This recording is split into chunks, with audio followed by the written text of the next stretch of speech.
بہت شکریہ ثنا. اچھا یہ اس معاملے میں ہم بڑے خوش قسمت ہیں کہ ہمارے سیاستدان جو ہیں ان کا حافظہ اللہ تعالیٰ نے اس طرح سے ڈیزائن کیا ہے کہ جہاں پہ وہ جواب دہ ہونے چاہیے عوام کو، یا جہاں پہ وہ اپنے وعدوں کی تکمیل سے قاصر رہے ہیں، اب وہ ادوار وہ وقت جو ہے وہ ان کے حافظے سے محو ہو جاتی ہے. جیسے وہ شاعر نے کہا تھا نا کہ یاد ماضی عذاب ہے یارب، چھین لے مجھ سے حافظہ میرا. تو یہ ان کا حافظہ جو ہے وہ چھن جاتا ہے جب 16 مہینے کی بات ہو یا اس سے پیچھے کی کوئی بات ہو، تو ہمیں بہت مشکل کا سامنا کرنا پڑتا ہے. ہم یہ چاہتے ہیں کہ یہ، اور مطلب بر صغیر پاک و ہند کی تاریخ بھی اس طرح کی رہی ہے، چونکہ مورخین جو تھے وہ بھی درباری قسم کے ہوا کرتے تھے، تو بیشتر جو تاریخیں لکھی گئیں تو وہ درباری قسم کے جو لوگ تھے انہوں نے لکھی، اور انہوں نے بادشاہ وقت کی مرضی کے مطابق لکھی. تو اب آہستہ آہستہ وہ جو مورخین کی گرفت تھی یا جو اس پہ معاملہ تھا وہ کمزور ہو گیا ہے. وقت اور ٹیکنالوجی آگے نکل گئی ہے، سچویشن ایسی ہے کہ اب کوئی چیز کسی سے چھپتی نہیں ہے. یہ سوشل میڈیا اور ڈیجیٹل میڈیا کا دور ہے، یہاں پہ ایک لمحے میں بات پوری دنیا میں پھیل جاتی ہے. تو یہ اتنی بڑی مشکل ہے کہ جس سے ہمارے جو اس وقت کے حکمران ہیں یا جو ابھی آنے والے حکمران ہیں ان کو اس چیلنج کا ادراک نہیں ہے اس طرح سے کہ یہ ہم کس مصیبت میں پھنس گئے ہیں. یہاں پہ بات کہیں ہوتی ہے بلوچستان کے کسی دور افتادہ گاؤں میں ہوگی، یا ڈیرہ غازی خان مطلب توسا شریف اور ادھر، اور آپ دیکھیں گے کہ ود ان فیو آورز وہ پورے پاکستان میں جو ہے وہ ویڈیو جو ہے وہ وائرل ہو چکی ہوتی ہے اور لوگوں کو پتہ چلتا ہے کہ یہ ہو گیا. تو اب یہ جو چیلنج ہے یہ بڑا مشکل ہے. پہلے اخبارات ہوا کرتے تھے، ایک سرکاری ٹی وی تھا، اس میں آپ نے کہہ دیا لوگ بھول جاتے تھے. لیکن اب مسئلہ یہ ہے، میں تو یہ کہتا ہوں کہ ابھی بھی جو وہ باتیں کر رہے ہیں، وہ چاہے مسلم لیگ نون والے ہوں، پیپلز پارٹی والے ہوں، جب پی ٹی آئی والے ہوں، وہ مہربانی کریں ہمیں ایک ریٹن سٹیٹمنٹ وہ جاری کر دیں کہ وہ اقتدار میں آنے کے بعد کیا کریں گے. اور ہر ووٹر کو جو ہے وہ ووٹ ڈالتے ہوئے یہ تینوں چیزیں سائن کی ہوئی جو ہے نا سربراہ پارٹی، اس کی طرف سے ایفیڈیوٹ ہو کہ جناب ہم آ کے 300 یونٹ بجلی فری دیں گے. دوسرے صاحبان کہہ رہے ہیں کہ ہم بے روزگاری کم کریں گے. تیسرے صاحبان کہہ رہے ہیں کہ ہم جو ہے پاکستان کی معاشی حالت بہتر کریں گے. تو وہ ہمیں سائن کر کے دے دیں تاکہ اگلی دفعہ جو ہے وہ 62-63 کا اطلاق جو ہے وہ سیدھی طرح سے ہم ان تمام لوگوں پر کر سکیں جن لوگوں نے اپنے کہی ہوئی بات پر عمل نہیں کیا اور وہ صادق اور امین نہیں رہے. تو میرے خیال میں کم از کم ایک الیکشن کے لیے تو وہ سربراہ پارٹی جو ہیں وہ الیکشن سے فارغ ہو جائیں. یہ جو وتیرہ ہم نے بنا رکھا ہے نا کہ ہم صرف باتیں کرتے ہیں، ہمیں لگتا یہ ہے کہ ہماری باتیں جو ہیں وہ لوگ سنتے ہیں اور مشہور ہو جاتی ہیں. لیکن وہ ایک بڑی مشہور کہاوت ہے کہ آپ سارے لوگوں کو تھوڑے وقت کے لیے بیوقوف بنا سکتے ہیں، تھوڑے لوگوں کو سارے وقت کے لیے بیوقوف بنا سکتے ہیں، لیکن یہ ممکن نہیں ہے کہ آپ سارے لوگوں کو سارے وقت کے لیے بیوقوف بنائیں. تو ہمارے سیاسی رہنماؤں کی آج تک کوشش یہی رہی ہے کہ وہ سارے لوگوں کو سارے وقت کے لیے بیوقوف بنائیں. شہزاد صاحب اب تک تو ایسے ہی ہوتا آ رہا ہے. ایڈ کریں گے اور شہزاد نہیں میں تو کہہ رہا ہوں، لیکن اب یہ جو میڈیا نے اور ذرائع ابلاغ نے جس طرح کی ترقی کی ہے اس میں اب چیزیں میں آپ کو یاد نہیں ہے وہ جب پناما والا ایشو ہوا تھا سوشل میڈیا پروپیگنڈا کہتے ہیں نا، اسمبلی میں کھڑے ہو کے کہا تھا یہ سب فکر نہ کرے عوام بھول جائے گی. آپ کے ہوتے نہیں بھول سکے گا کوئی، مجھے پتا ہے آپ یاد کراتے رہیں گے. چلیں فیصل صاحب سے سوال. نہیں میری کیا بساط ہے. فیصل صاحب شہباز شریف یہ کہہ رہے ہیں کہ پنجاب کے وزیر اعلیٰ کا فیصلہ نواز شریف صاحب کریں گے، یہ آخر اتنے پر اعتماد کیسے ہیں؟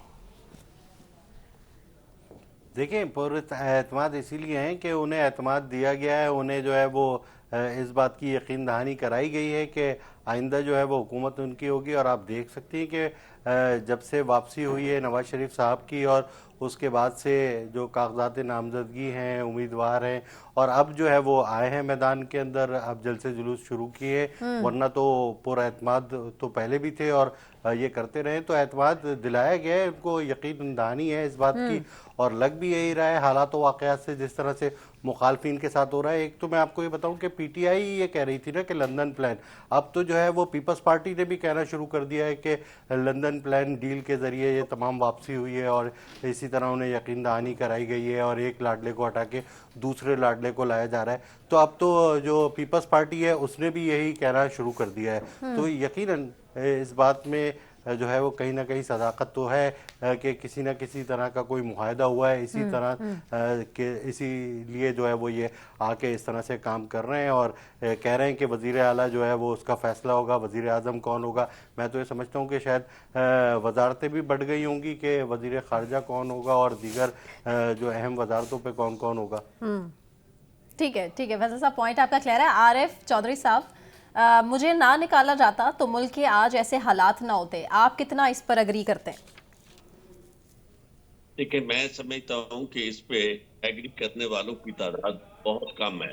اچھا. آپ کے جو آپ کرواتی ہیں سینسس یا لوگوں سے جو رائے لیتی ہیں، اس میں بھی اگر آپ کی تو زیادہ لوگ اس بات پہ اتفاق نہیں کرتے. اس کا یہ ہے کہ اب تک اتنے بڑے کرپشن کے اسکینڈل تھے اور اتنا بڑا ہار والا معاملہ تھا، وہ سارے کا سارا مسلم لیگ نون کے سردار نواز شریف صاحب کی طرف جاتا ہے، ان کی پارٹی کی طرف جاتا ہے، بلکہ پارٹی وہ خود ہی ہیں اور ان کا باقی خاندان ہے. تو میں کبھی کہوں گا کہ اس بارے میں مان لیا جائے کہ جناب اگر انہیں نہ نکالا جاتا. ایک بات ضرور ہے کہ میں اس بات سے ضرور اتفاق کروں گا کہ اگر پاکستان کے اندر تسلسل رہتا، ہاں جی، اقتدار کی جو جمہوریت کا ہے یہ تسلسل. نہ ہوتی اور ہوتے اور الیکشن کے ذریعے لوگ آتے، نہ ذوالفقار علی بھٹو کو قتل کیا جاتا، شہید کیا جاتا، نہ ان کے بعد آنے والے وہ راج ہوتے مشغول نواز شریف کے. اگر سب کو اس طرح پورا ٹائم کرنے دیا جاتا تو اس میں فیصلہ جو تھا وہ عوام کرتے اور عوام ان کا حساب کرتے اور انہیں بتاتے کہ جناب آپ نے یہ جو ابھی میرے دوست فرما رہے تھے نا کہ ہمارے لوگوں کا حادثہ وہ سمجھتے ہیں کہ بہت کم ہے. یہ حادثہ جو ہے یہ لوگوں بہت تیز ہے. باقی انہوں نے صحیح کہا تھا کہ حکمرانوں کا اور سیاستدانوں کا حادثہ جو ہے یہ زیادہ تک ہے. تو اس سارے عمل میں یہ سمجھتا ہوں کہ یہ بالکل پاکستان کے ساتھ جو ظلم ہوا ہے اور جو مسلسل آج تک ہو رہا ہے جس کو ہم سمجھنے کی کوشش نہیں کر رہے، فوری طور پر ہم کہہ دیتے ہیں کہ آپ ہر چیز کا ایکشن کا ریئیکشن کیا جائے. بائی ری ایکشن جو ہے تو اگر آپ پوری ترتیب کے ساتھ نہیں دیتے، اسی سے سارے مسائل پیدا ہوتے ہیں. اگر پاکستان کو بچانا ہے اور پاکستان کو آگے بڑھ تو ہمیں یہ سوچنا ہوگا کہ انہوں نے پاکستان لوٹا ہے تو اور جو سبھی کہتے ہیں کہ ہم نے نہیں لوٹا، انسان آزادی سے لوگوں کو سپرد کر دیا جائے اور لوگوں کو یہ موقع دیا جائے کہ کوئی انتخاب کرے اور اپنی مرضی سے حکومت بنائے اور اس کے بعد پتہ چلے کہ پاکستان میں کس کو نکالنا ہے اور کس کو رکھنا ہے. تو یہ عمل ایسا نہیں ہے کہ جسے کہا جائے، ورنہ صاحب کی اسٹیٹمنٹ تو بالکل میں سمجھتا ہوں قابل تسلیم نہیں. ٹھیک، درست. عارف صاحب آپ کا پوائنٹ کلیئر ہے، لیکن مجھے بریک اناؤنس کرنا ہے. بریک سے واپس آنے کے بعد ہم یہیں سے شروع کریں گے. ہمارے ساتھ رہیے.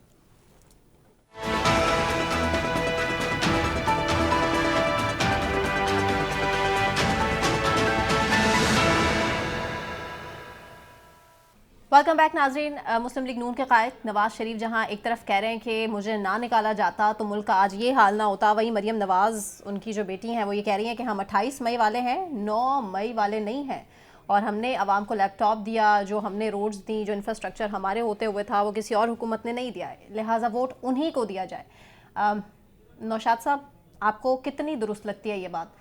منشور کے بغیر، منشور کے علاوہ الیکشن مہم تو سٹارٹ ہو گئی اب، لیکن جلسوں میں منشور کی گونج کہیں سنائی نہیں دے رہی. عوام کے منشور میں اتنا ڈیلے، اتنا لیٹ کیوں؟ دیکھیے، جو چیزیں میں نے نوٹ کی آج کے جلسے کے اندر، میرے لیے تھوڑا پریشانی کا باعث تھا یہ معاملہ کہ نواز شریف صاحب پہلا جلسہ کرنے کے لیے باہر تشریف لائے، اچھی خاصی عوام موجود تھی، جلسہ ٹھیک تھا، اس کے باوجود بڑا مختصر سا خطاب کیا ہے. یہ مختصر کیوں کیا یہ ابھی میں نہیں جان پایا کہ ایسا کیا ہوا کہ وہ انہوں نے بہت مختصر سا خطاب کیا. مریم نواز نے پہلے خطاب کرنا تھا، میاں صاحب نے خود کہہ کے پہلے اپنا خطاب کروایا اور پھر مریم نواز صاحبہ کو دیا. پھر مریم نواز صاحبہ نے بھی کوئی لمبا چوڑا خطاب نہیں کیا، انہوں نے بھی میرے اندازوں کے مطابق انہوں نے مختصر خطاب کیا. اب بات رہی کہ مریم نے کیا کہا. مریم کی بات کافی حد تک درست بھی ہے، لیکن جو بات شہزاد صاحب کہہ رہے ہیں وہ بھی درست ہے کہ دیکھیے یہ جو معاملہ ہے، لوگ جس حالت کو پہنچ چکے ہیں انہیں 16 ماہ کی حکومت کا حساب بھی چاہیے. وہ پوچھتے ہیں، وہ بات کرتے ہیں، اور اس کے ذمہ دار تمام وہ لوگ ہیں جو اس حکومت کے اندر جو اتحادی تھے. لیکن نون لیگ چونکہ لیڈ کر رہی تھی، اس لیے نون لیگ کو اس کا جواب بھی دینا، ہر جماعت کو جواب دینا چاہیے. پاکستان تحریک انصاف کو 3.5 سال کا جواب دینا چاہیے، پی ڈی ایم حکومتوں کو 16 ماہ کا جواب دینا چاہیے. اس جواب کے ساتھ ساتھ اس وقت سب سے زیادہ اہم یہ ہے کہ آپ یہ بتائیں کہ آپ کیسے پاکستان کو اس مشکل سے نکالیں گے. اسی کے لیے منشور کے اوپر ہم اتنی بحث کرتے ہیں کہ یہ جو ان رائٹنگ بات کر رہے ہیں جو شہزاد صاحب کی، یہ ان رائٹنگ لکھ کر دیں، ہمیں بتائیں کہ آپ کس طرح سے ملک کو ان مشکلات سے نکالیں گے. جب تک یہ بات میرے اور شہزاد صاحب کے یا عوام کے سامنے نہیں آتی، عوام یہ طے نہیں کر سکتی کہ آپ کو کیوں ووٹ دیا جائے، کیونکہ اب یہ تمام جتنی بھی جماعتیں ہیں یہ کسی نہ کسی طور حکومت کا حصہ رہی ہیں، حکومتیں کرتی آئی ہیں. لوگ ان سے ایکسپیکٹ کرتے ہیں کہ انہیں وہ معاملات جو اس وقت حل طلب ہیں ان کا حل پیش کریں گے، حل نکال کر دیں گے. اگر یہ حل نہیں نکال سکتے تو میں آپ کو ایک بات بتاؤں، دیکھیے یہ اگر یہ سرکاری، یہ آپ نے دیکھا ہوگا کہ جی ہم تنخواہیں ڈبل کر دیں گے، 300 یونٹ مفت دے دیں گے، یہ اس وقت پاکستان میں ممکن نہیں ہے. کوئی بھی کہتا ہے کہ میں حکومت میں آ کے یہ کہہ دوں گا تو یہ سبز باغ ہیں، گھر اتنے بنا دیں گے، یہ حل نہیں ہے، یہ حل ہو نہیں سکتا. اس کی وجہ یہ ہے کہ یہ بات طے ہے کہ آپ کی جو بھی حکومت آئے گی اس کو ایک نئے IMF پروگرام میں جانا پڑے گا. جو IMF کا یہ جو اس وقت ہمارے لیے یہ جو ایمرجنسی ریلیف فنڈ جو ہمیں ملا ہے بمشکل ناک رگڑ رگڑ کے جس حالت میں ہم نے یہ لیا ہے، اس کی جو شرائط ہیں اس کے تحت ہی ہم کوئی بھی اس طرح کا کام نہیں کر سکتے. سبسڈیز پہلے ہی اس ملک کو پہلے سے بہت مشکلات کا شکار ہے. یہ جو آپ کی جو سرکاری اینٹیٹیز ہیں جو پاکستان کو کھائے چلے جا رہی ہیں، 500 ارب کا نقصان دیتی ہیں، ان کی پرائیویٹائزیشن ایک ایشو ہے. پاکستان کو چلانے کے معاملات ہے، معیشت کو ٹھیک کرنا ہے، یہ سیاست جو اس وقت پولرائزیشن ہے سوسائٹی کے اندر اس کو کم کرنا ہے. ہمارے ہاں ایک مزاج بن چکا ہے، ایک بہت بڑا پرابلم آ گیا کہ ہم صرف تنقید کرنا جانتے ہیں. ہم میں لوگوں کے پاس مسائل کا حل نہیں ہے، ہم صرف ایک دوسرے کو برا بلا کہنے میں وقت گزارتے ہیں. جو بھی شخص ہم میں سے بہتر ہو جاتا ہے یا ترقی کر جاتا ہے ہم اس کی ٹانگ کھینچنے لگ جاتے ہیں. یہ نہیں سوچتے کہ وہ مثال ہے اور اس مثال کے پیچھے لگ کر آگے کام کیا جائے. اب اس طرح کے معاملات کے ساتھ اگر سیاسی کمپین چلے گی، اس طرح کے اگر معاملات آگے بڑھیں گے تو لوگوں میں مایوسی پھیلے گی. اگر نون لیگ بھی منشور دینے کی پوزیشن میں نہیں ہے، نون لیگ بھی مسائل کا حل نہیں دے سکتی، تو ووٹر کس کے پاس جائے گا؟ ووٹر کے پاس تو کوئی راستہ نہیں. پاکستان تحریک انصاف جن حالات اور مشکلات کا شکار ہے انہوں نے تو کہہ دیا ہمارا پچھلا منشور ہی وہ جو ہے دوبارہ کنٹینیو کرے گا، یا وہ کوئی بات کا اس پوزیشن میں ہے ہی نہیں، کیونکہ عمران خان صاحب پابند سلاسل ہیں، شاہ محمود قریشی صاحب پابند سلاسل ہیں، پرویز الہی صاحب پابند سلاسل ہیں. ان کی سیاسی قیادت جو ہے وہ اس پوزیشن میں نہیں ہے کہ وہ عوام کو کوئی بات کر سکے یا عوام سے ایڈریس کر سکے. اب رہ دو کہ ہمارے پاس پیپلز پارٹی اور مسلم لیگ نون ہے، ان دونوں کی طرف سے بھی، پیپلز پارٹی کی طرف سے جس طرح کا منشور سامنے آیا وہ میری سمجھ میں نہیں آتا. ہو سکتا ہے کسی کی سمجھ میں آتا ہو، مجھے وہ قابل عمل نہیں لگتا. باوجود اس کے کہ IPP کا منشور دیکھ لیجئے، IPP کا نہیں سمجھ میں آتا، منشور بھی ویسا ہی ہے تقریباً. سو اس طرح کے منشور سے کوئی فائدہ نہیں ہوگا، اس طرح کے منشور سے عوام کو بیوقوف بنا کے کچھ بھی نہیں ملے گا. یہ سبز باغ ہی ہے.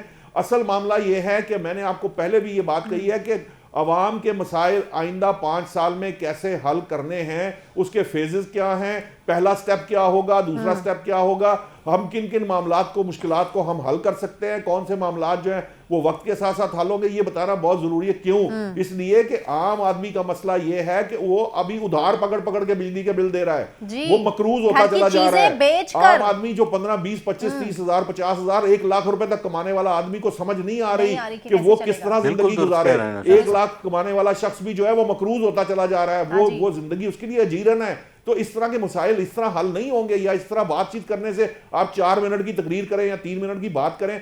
لوگ ایکسپیکٹ کرتے ہیں نا، نون لیگ کا ورکر بھی ایکسپیکٹ کر رہا ہے، مخالف جماعتوں کے لوگ بھی دیکھ رہے ہیں، ووٹرز جو سائلنٹ ووٹر ہے وہ بھی سننا چاہتا ہے. تو اگر میاں صاحب یہ تقریر کر کے جائیں گے تو مایوسی ہی مایوسی ہے پھر سب کے سامنے. ٹھیک ہے، اور مایوسی کو کس طرح سے ختم کرنا ہے بلاول صاحب کو بہت اچھے طریقے سے پتا ہے. جلسوں میں جاتے ہیں اور ایسے انوکھے منشور سامنے رکھ دیتے ہیں کہ واقعی شہزاد صاحب آپ کی بات کہ الیکشن کمیشن کو سگنیچرز کرا لینے چاہیے کہ یہ منشور جو سامنے رکھ رہے ہیں آپ عوام کے، اقتدار اگر مل جاتا ہے تو پھر یہ آپ کو دینا بھی پڑے گا. 30 لاکھ گھروں کی بات کر دی ہے جی انہوں نے، خواتین کو مالکانہ حقوق ملیں گے. میں ایک اضافہ کرنا چاہتا ہوں. کیا؟ آج دوپہر کے کھانے پہ میری ایک سابق چیئرمین FBR سے ملاقات ہوئی اور میں نے ان سے کہا کہ جو موجودہ معاشی صورتحال ہے تو آپ جیسے لوگ جو ہیں اکانومسٹ، تو وہ تو کوئی فیڈ بیک دیں بیٹھ کے کوئی تھنک ٹینک کے ذریعے اور یہ نکالیں ملک کو اس صورتحال سے. تو انہوں نے کہا کہ اکانومی اور situation of the Pakistan is beyond economy and economist. میں نے کہا پھر اس کا مطلب یہ ہے کہ ہمیں کسی معجزے کا انتظار کرنا چاہیے. میں نے کہا یہ معجزے والی ہی بات ہوگی.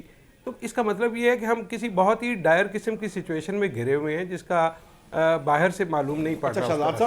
دوسرا بھی نوشاد صاحب نے کہا کہ جی ہمیں وہ سٹیپ وائز بتائیں کہ سٹیپ 1 کیا ہوگا، سٹیپ 2 کیا ہوگا. وہ میں بتا سکتا ہوں